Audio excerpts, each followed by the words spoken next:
You are special girls.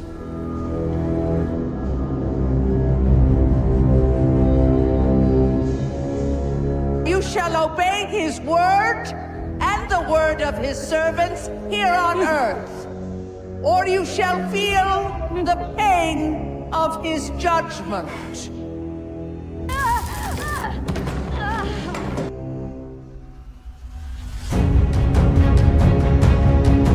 I just want to be with my daughter.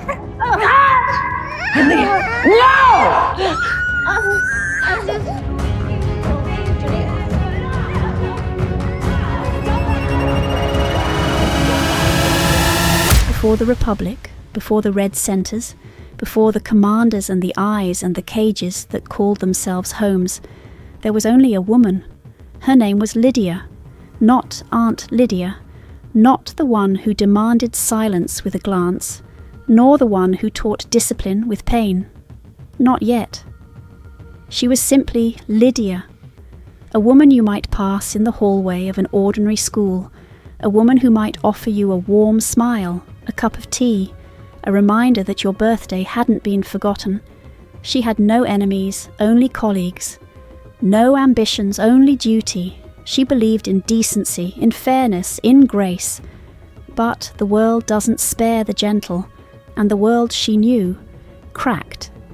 When systems broke down, when morality became a battlefield, when justice turned into silence, Lydia didn't run. She didn't scream. She didn't beg. She watched. And in that quiet stillness, something inside her shifted. She saw how kindness could be twisted, how mercy could be weaponized. And when the chaos knocked, she didn't shut the door. She opened it. That was the beginning, not of the Republic, nor of the Red Centre, but of something else entirely. The beginning of Aunt Lydia. Lydia. The law. The will. The wrath. Expanded chapters with characters. Before the transformation, Lydia was a woman who believed in redemption. Working as a school counsellor, she often sat with troubled teenagers, guiding them through heartbreak, failure, and confusion. But no one troubled her like Hannah. Hannah was brilliant, but dangerous in ways Lydia couldn't yet define. She had a magnetic charm, the kind that twisted sympathy into power. Lydia saw her potential and her wounds and tried to help, perhaps too much. Then came the accusation, fabricated, spiteful, and lethal. Lydia was called into the office not with gratitude, but suspicion. Within days she was dismissed, disgraced, erased. Not a single colleague stood beside her. Hannah never looked back, just a cruel smirk, as if she'd won a game Lydia never knew they were playing. That betrayal didn't just cost Lydia her job. It broke the idea that truth always wins, that goodness protects. And so, when the world began to fall, Lydia didn't reach for her old beliefs. She remembered Hannah's eyes.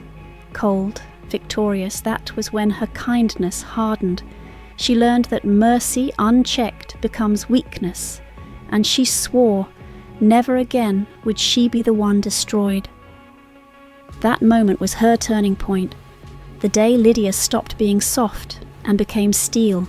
As the world around her descended into chaos, laws rewritten, freedoms erased, Lydia became an observer, quiet, invisible, deliberate. While others panicked, she took notes.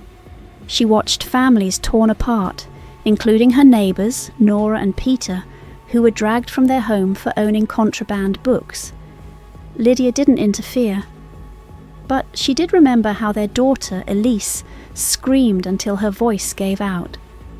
She noticed how women began walking differently, faster, smaller, heads bowed.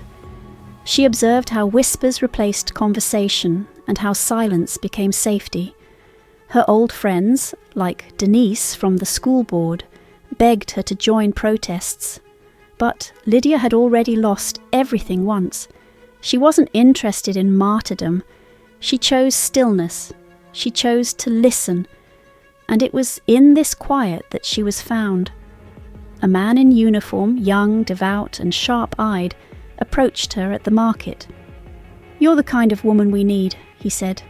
That was the first time she heard the phrase "sons of Jacob," and she didn't run. Because unlike Denise, or Elise's mother, or Nora, Lydia wasn't looking to save the past. She was preparing to survive the future. And part of her, the part that remembered Hannah's lie, believed maybe the world needed a little control. Lydia, the law, the will, the wrath. The indoctrination was not as she expected. It was quieter, less dramatic. Lydia found herself in a sterile conference room with 5 other women, teachers, nurses, administrators. One was a former judge. All of them had been discarded by the old world, and none of them asked why they were there. The commanders called them worthy, but Lydia knew they meant useful. She was handed a Bible, a baton, and a room full of girls who had once dreamed of college, of freedom, of love. One of them was Janine.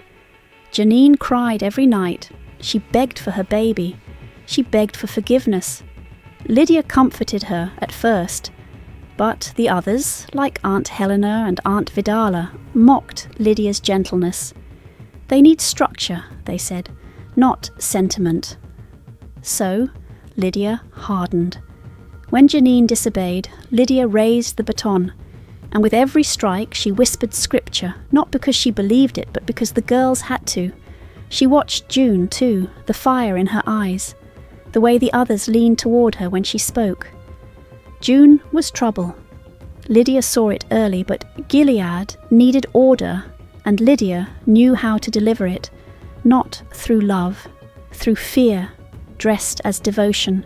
Gilead believed in rules, but Lydia, she believed in enforcement. Every detail mattered. The placement of a hand during prayer, the rhythm of the girls' chants, the fold of their dresses. She monitored their posture, their glances, their silences. Nothing escaped her notice. The other aunts obeyed structure, but Lydia embodied it. She became its spine. Behind closed doors, she argued with commanders. When Aunt Helena was caught weeping over a punished girl, Lydia demanded her removal. "Emotion is contamination," she said, "and we are the purifiers." But it wasn't just the girls she controlled. She began to influence the wives, reminding them of modesty. She lectured the commanders behind coded scripture, subtly shaming their indulgences. She covered up scandals with frightening efficiency. One day she found a note, slipped under her office door. "There is blood on your hands." She read it, then burned it. That night she washed her hands 3 times. Not because she felt guilt, because the rituals mattered, because discipline was sacred, even if it hurt, especially if it hurt. June was never supposed to last. From the beginning, she resisted, not with screams, but with silence, not with violence, but with defiance. The others watched her and began to remember who they had once been. Hope is a virus, and June was its host. Lydia tried everything: isolation, re-education, public punishment. She even arranged for June to watch her friends suffer, but nothing worked. June infected Janine with courage. She helped Moira escape. She made the younger girls laugh when they were meant to weep. And for the first time, Lydia began to question herself. In private, she reread passages not to instruct, but to understand. Had she gone too far? Had she become the thing she once feared? When June was caught again, Lydia looked into her eyes and saw not hatred, but pity, that, more than anything, undid her. She punished June more harshly than ever before. And yet, she hesitated. That hesitation cost a life, maybe more. And Lydia knew June was not just a rebel, she was a mirror. And Lydia did not like what she saw. Whispers travelled faster than prayers in Gilead. Rumours that Aunt Lydia was playing both sides, that she turned a blind eye to certain commanders, that she had helped a girl, Daisy, barely 16, vanish into the night. None of it could be proven, but no one dared confront her. Commander Judd once pulled her aside. "Are you still loyal, Aunt Lydia?" She smiled. "To the principles?" "Always." He didn't ask again, but in her room, Lydia began keeping a locked journal. In it, she wrote names, dates, and doubts. She wrote about the moments she held her baton too tightly, about the nights she dreamed of Elise, the neighbour girl, about June's quiet strength. She also wrote confessions, not to clear her conscience. She no longer believed in redemption, but to make sense of her choices. And perhaps, one day, someone else would read them. Lydia never admitted weakness aloud, but the journal was a kind of whisper, a rebellion wrapped in ritual. And when the girls sang their morning hymns, Lydia would watch them, not as property, but as stories, each one reminding her of what had been lost. Each one tested whether she still believed Gilead could be saved, or if it had already damned them all.